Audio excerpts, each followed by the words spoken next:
welcome to BSGcast. He's Matt, I'm Nat, and let's get started. Okay, so this week's episode was another day in the life episode, basically. Yes.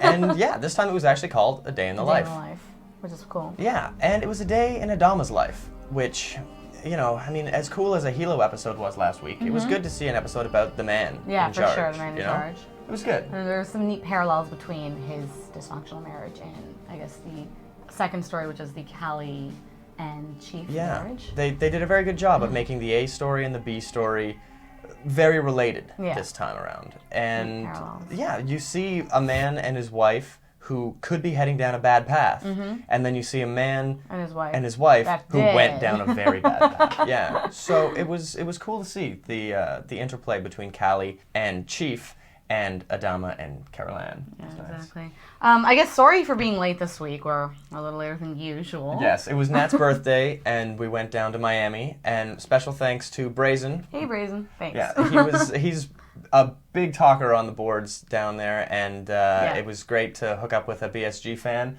And showed us some pretty cool places around there. Yeah, so it was great. You. Thank you very much, Brazen.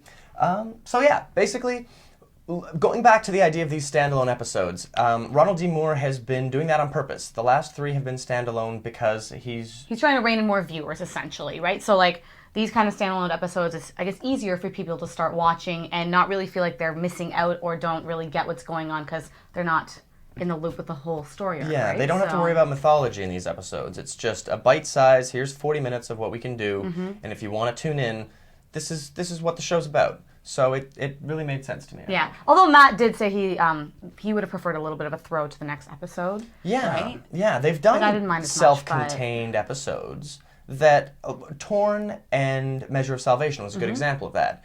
They did a good job of the episode making good sense all by itself, and then at the very end, the last scene told you what the next episode was going to be about. Right, a little bit of a foreshadowing to be continued kind of thing. Yeah. So would have made some sense.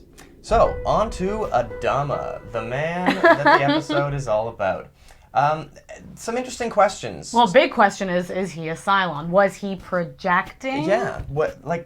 And it gives you another question. Is he a Cylon, or do all the colonists just have active imaginations? Yeah. Maybe Baltar isn't so unique with his ability to see his overactive imagination all the time. Maybe they all have that. Maybe they all have that, and it's that whole point of like the day in the life. We haven't seen everyone's day in the life from their POV, right? So maybe they all are like that, and we just don't know. Yeah, or maybe it's just the crazy ones. Because Yeah, Adama's a little bent. Like, he blames himself for a lot of stuff. Man, that man has so much guilt. Yeah. So much guilt and so much, like, self-torture and just...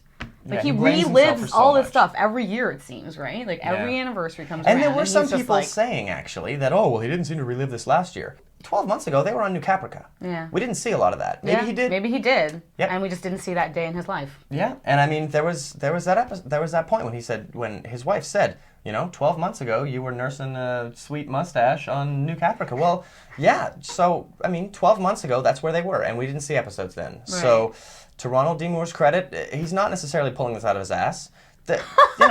We didn't miss this 12 months ago. And really, how interesting would this have been if we already saw it last season? Seriously. Fair enough. It wouldn't have been a new, interesting concept. Yeah.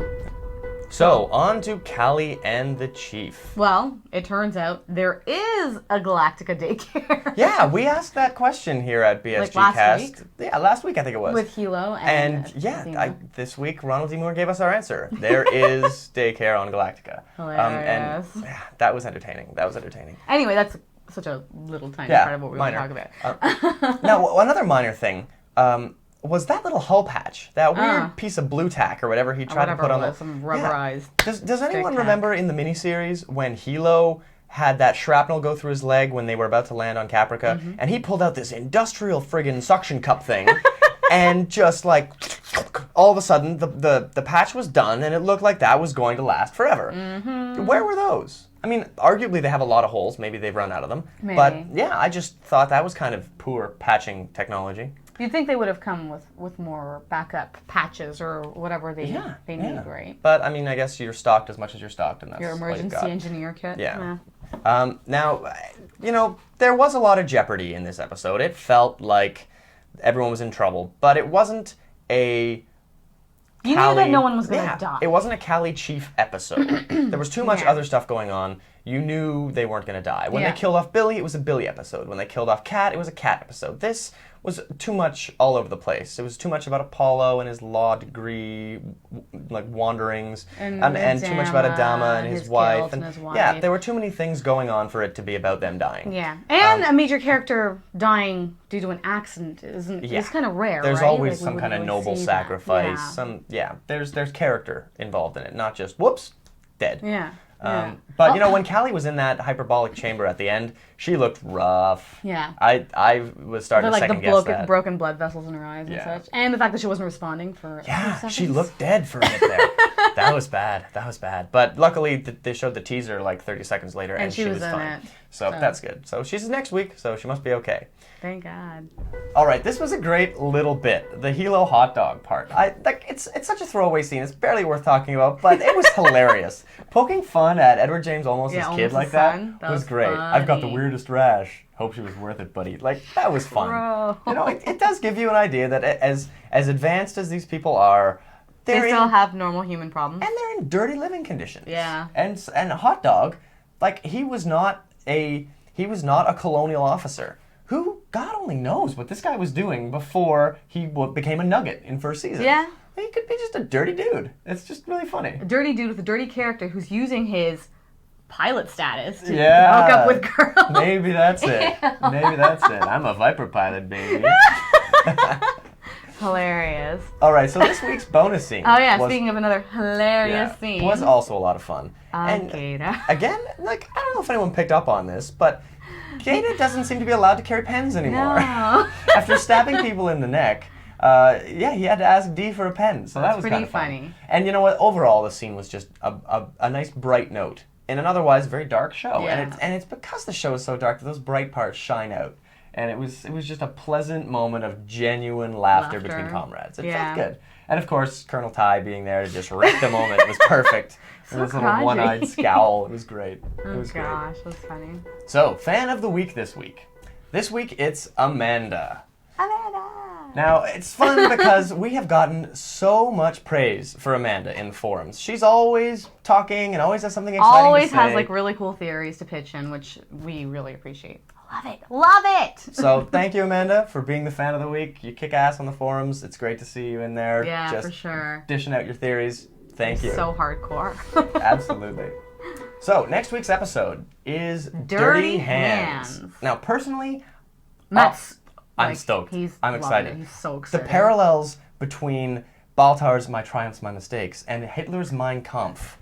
I just think this is going to be a very interesting social episode. And a good take on the strike story. Because often there's a strike story that has no it's like the impetus. workers' union strike, especially with what happened last week with Cali and Chief and their working conditions and their safety. They nearly died. Their child was nearly orphaned. Yeah. So it's a good in for Baltar's book to just sort of catch important people.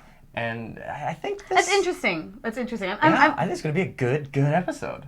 I'm really looking forward to it. I'm looking forward to like what the heck he wrote, how he wrote a book in like a day or whatever the time frame is. Although it's been 49 days since they saw the Cylons. So, maybe it's been a while that he's been writing it. So 2.5 months. But we haven't seen a lot of him for a couple of episodes. And I mean, he is the most brilliant man alive. So I'm sure he's been busy, and I'm sure he's just hit the nail on the head. And it's interesting to think about what exactly he wrote in there that would appeal to everyone.